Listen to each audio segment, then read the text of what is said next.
სასოფლო სამეურნეო მაღაზიაში ინვენტარის გაზრდილ ფასებს აპროტესტებს დუშეთის რაიონის მოსახლეობა. ადგილობრივები ამბობენ, რომ სპეციალურად გახსნილ მაღაზიაში, სადაც მათი სასოფლო სამეურნეო დანიშნულების პარათის მიხედვით სასოფლო ინვენტარი უნდა შეიძინონ, საბაზრო ღირებულებასთან შედარებით ფასები მნიშვნელოვნად მაღალია.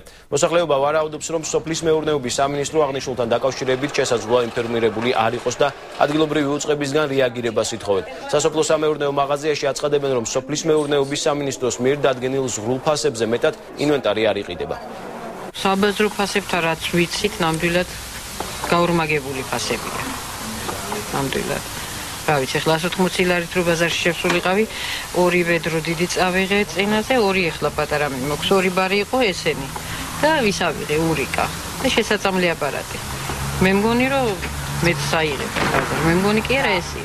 ის რომ დაუშვათ ურიკა შემოვიდა პირველად დაბალფასში, მეორე ცოტა მოემატა ფასი არა, ეს უკვე იმის ხარისხზეა, ხო? ის იყო დაუშვათ პატარა, შედარებით ის იყო ცოტა დიდი.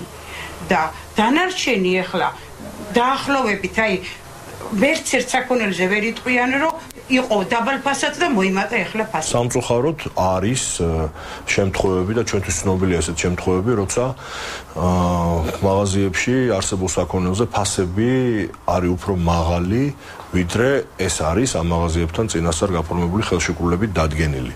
ასეთ შემთხვევაში ჩვენ ამის მონიტორინგს ბუნებრივია ვაწარმოებთ და ასეთ შემთხვევაში მათ მიმართ ვიყენებთ საჯარიმო სანქციებს. ეს ხელშეკრულებით არის გათვალისწინებული, მათ არ აქვთ უფლება გადააჭარბონ იმ ფასს, რომელიც დადგენილია ამ ხელშეკრულებით.